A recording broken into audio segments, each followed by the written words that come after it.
Hello, to accept work from a client and tell him or her that there is no light. Are you serious? They play.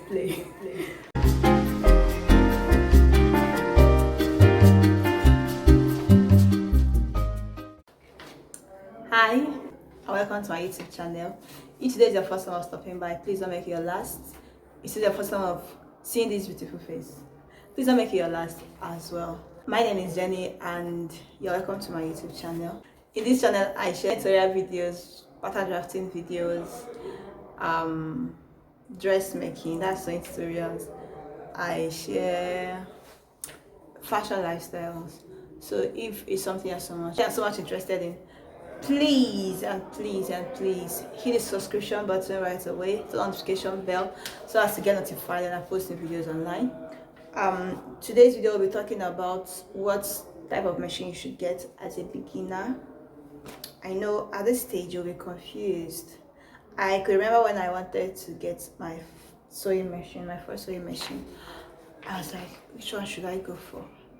I actually learned with a manual sewing machine. So I went for a manual sewing machine here. So we have three types. We have the industrial sewing machine, we have the domestic sewing machine known as the tabletop sewing machine. Also we have the manual sewing machine. These are the three types of sewing machine we have. Now, for you to get a sewing machine, there are things you should consider. The first thing to consider is the purpose of the machine. What do you want to use the machine for? What kind of materials do you want to sew with the machine? Is it a thick material? Is it light materials? First, to consider that. What do you want to use? Do you want to start sewing bags, leathers? Is it clothes? Then, after considering that, based on that, I recommend you go for the industrial or you go for the manual. So, but if it's a light material, you can go for anyone you like, anyone you can afford. Then the next thing to check is your budget. What do you have? What can you offer to get a sewing machine, depending on what you want to use it for? Can you get an industrial sewing machine? That's the most expensive. The most expensive is the industrial sewing machine, followed by the manual sewing machine, then the tabletop sewing machine. Yeah, which one of them can you afford? Go for the one you can afford. Don't kill yourself. Don't kill yourself. Oh. Good thing is not a finish. Don't kill yourself. I believe in upgrade. So with time, when you grow, you can upgrade. Then the last in my list here is electricity.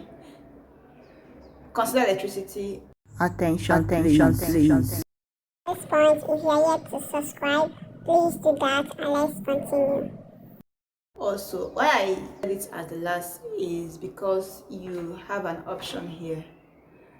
Yeah, you have an option. You can get a standby generator if you get an industrial sewing machine. So if there is no light in your area, you can get a standby generator for your business.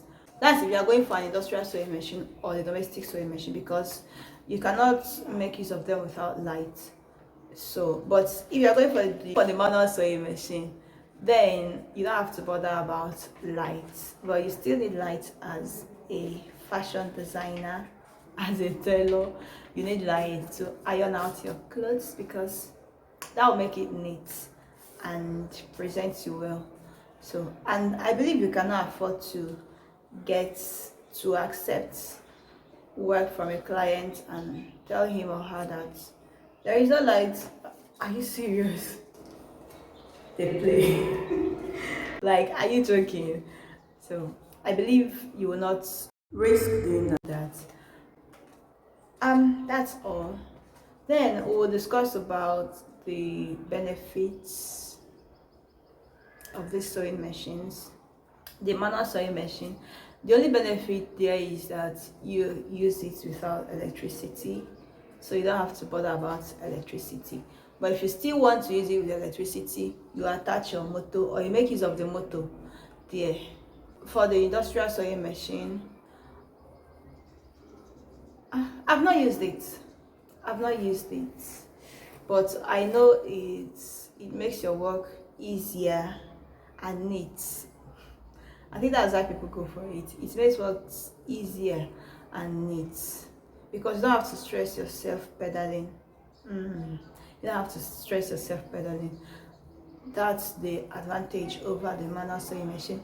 Then the tabletop sewing machine, that's domestic sewing machine, it has so many stitches. Unlike the industrial, it has so many stitches. So you can use the buttonhole stitch, you can use the zigzag stitch for overlocking, you can use the to fix button. There is a stitch for you to fix button. So these are the things you should consider before getting an industrial, before getting your own sewing machine. So guys, this brings us to the end of this video, guys. If you are yet to subscribe, please, please, please, please, I'm begging you, please, if there is anything I have done and anywhere I've wronged you, please forgive me. Please, and subscribe, like my video so that YouTube can recommend my video to others. You can as well help me, support me, recommend my videos to others that need it, and God bless you. See you guys in my next video. Take care of yourself and bye.